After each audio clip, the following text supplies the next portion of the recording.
بڑی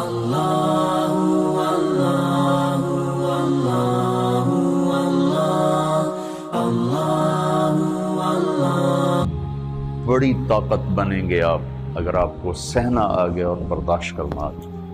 چونکہ جب آپ برداشت کرتے ہیں نا تو اندر میں ایک طاقت پیدا ہوتی ہے. وہ طاقت آپ کی روح کو پرواز دیتی ہے اور اگلوں کے لیے تسخیر کا کام دیتی ہے. اور اگر آپ پھٹ گئے تو بم کے پھٹنے سے کیا ہوتا ہے؟ تباہی آتی. جب آپ پھٹیں گے یا میں پھٹوں گا تو معاشرے میں تباہی آ جائے گی. تو اس کے لیے آپ دو چیزوں کا اہتمام فرمائیں. ایک اپنی زبان کی حفاظت فرمائیں. آپ اس 400 کے معاشرے میں کوئی غیبت کرنے والا نہ ہو، کوئی جھوٹ بولنے والا نہ ہو، کوئی کسی کو طنز کرنے والا نہ ہو، تانا دینے والا نہ ہو. ایسی بات جو کسی کے دل پہ جا کے چوٹ مارے اس سے آپ اپنی زبان کو صاف کر لیں. کبھی اس پہ قابو پا سکیں گے، کبھی نہیں. کبھی رہ جائے گا، کبھی ہو جائے گا. تو جب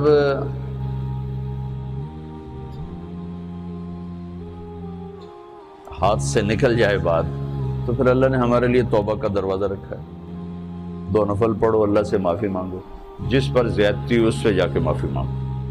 اس سے آپ کی مزاج میں ٹھہراؤ آ جائے گا. تو میں آپ سب سے یہ گزارش کرتا ہوں کہ اس معاشرے میں آپ اپنی زبان پہ قابو پانا سیکھیں. برائے میرا بہت فائدہ ہوگا. ایک زندگی گزری ہے، شام قریب ہے، تو پوری زندگی کے تجارب نچوڑ بھی اس میں شامل ہیں.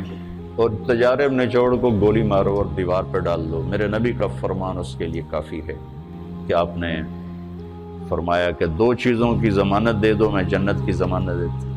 ایک تمہارے جو 2 جبڑوں کے درمیان ہے، ایک تمہاری 2 ٹانگوں کے درمیان ہے، اسے پاک کر لو، میں جنت کا ضامن بن جاتا ہوں.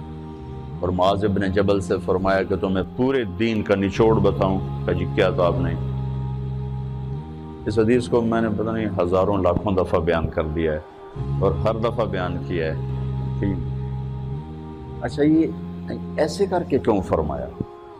یہ پہلے کیا پھر کہا کف ھذا. اور کہا کس کو ہے؟ جن کے بارے میں آتا ہے کہ اس امت کے علماء کا جھنڈا قیامت کے دن معاذ بن جبل کے ہاتھ میں ہوگا. اتنے بڑے آدمی.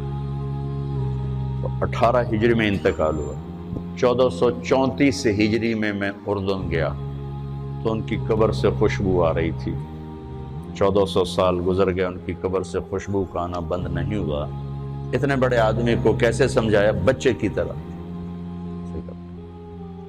معاذ اس زبان کے قابو. تو آپ سب کو، اپنے آپ کو بھی کہتے ہیں. وہ عرب خطیب کہتے ہیں اوصیکم نفسی اولا وایاکم کر کے عام طور پہ خطبہ شروع کرتے ہیں. تو میں بھی اپنے ذات سے شروع کر کے آپ سے یہ عرض کرتا ہوں بچوں کہ اپنی زبان پہ قابو پانا سیکھو. یہاں اس کی مشق کر لو. یہ چھوٹا سا میدان ہے، چھوٹا ایک تالاب میں ہے. آپ تالاب، یہاں سے نکل کر آپ ایک سمندر میں کودیں گے جہاں کہ رشتوں کی فہرست ہوگی، تعلقات کی فہرست ہوگی، ناگواریوں کے خوفناک خاردار کانٹے ہوں گے.